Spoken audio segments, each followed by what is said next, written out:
নতুন একটা ব্লগে তোমাদের অনেক ওয়েলকাম। তো আজকে শেয়ার করছি আমার কিছুদিন আগে জন্মদিন গেল সেটারই ব্লগ।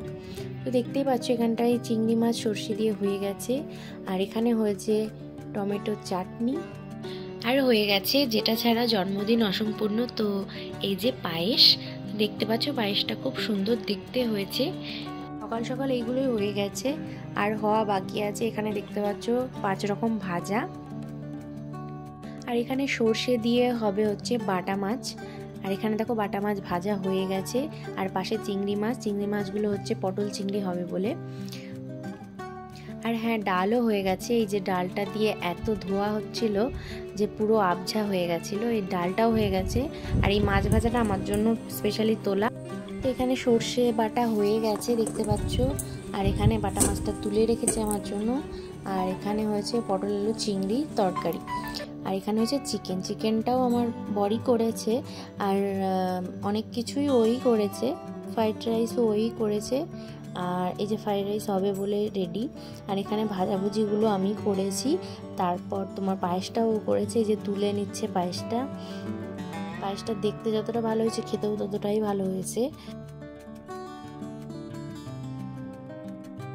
তো এখানেও ফ্রাইড রাইস হয়ে গেছে, প্রায় সব রান্নাই কমপ্লিট। এবার আমি দুপুরে খেতেও বসে পড়েছি, আর খুব সুন্দরভাবে দেখো সাজিয়ে দিয়েছে। তো কোনটা ছেড়ে কোনটা খাবো, মানে জন্মদিনে এটাই হয় যে কোনটা ছেড়ে কোনটা খাবো, দিয়ে কিছু কিছু খাওয়াই হয় না, একটু একটু খেয়ে রেখে দিতে হয়। তো এখানে দেখো খুব সুন্দরভাবে সাজিয়ে দিয়েছে সব কিছু। আর মেনুগুলো কেমন হয়েছে অবশ্যই জানিও কমেন্টে। এখানে আমিও বসে পড়েছি দুপুরবেলা দেখতে পাচ্ছ, আর ওয়েট করতে পারছি না। আর মনে হয় অনেক কিছু খাবো, তো তারপরে খাওয়ার সময় আর বেশি খাওয়া যায় না, হচ্ছে ব্যাপার। তো চলো খেয়ে নিই, তারপর আবার তোমার সাথে কথা হচ্ছে। এবার চলে এলাম খেয়ে দিয়ে দুপুরবেলাতে কেক বানাতে। তো আমার ওটিজি আছে, ওটিজিতে আমি কেকটা বানাবো।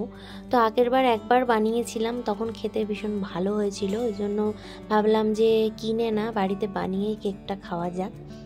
তো ওই জন্য দেখো আমার কেক সব গোলা হয়ে গেছে। এবার আমি কেক পটে রেখে এবার আমি ওটিজিতে এটা দিয়ে দেব।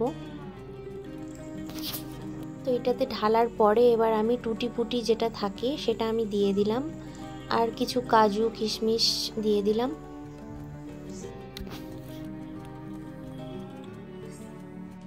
তো এই দেখো পুরোপুরি রেডি হয়ে গেছে, এবার ওটিজিতে দিয়ে দেবো।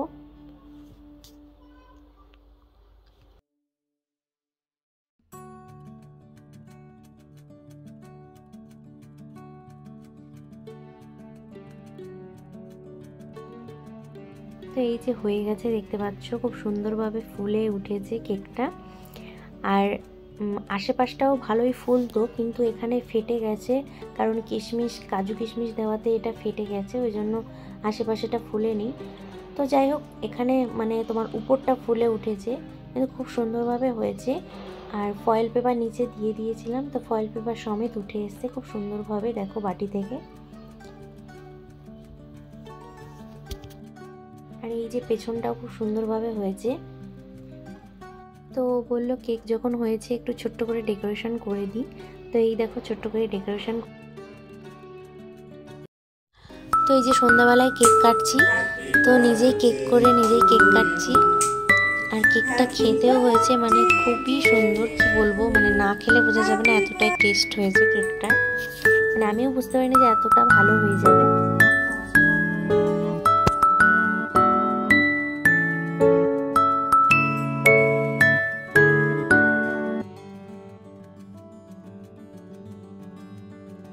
তো কেক কাটা হয়ে গেছে, এবার সবাই মিলে খেতে বসে পড়েছি। তো চলো এইটুকুই তোমাদের সঙ্গে শেয়ার করলাম। কেমন লাগলো অবশ্যই জানিও, ভালো লাগলে লাইক কমেন্ট শেয়ার সাবস্ক্রাইব করে দিও। দেখা হচ্ছে নেক্সট কোনো ব্লগে।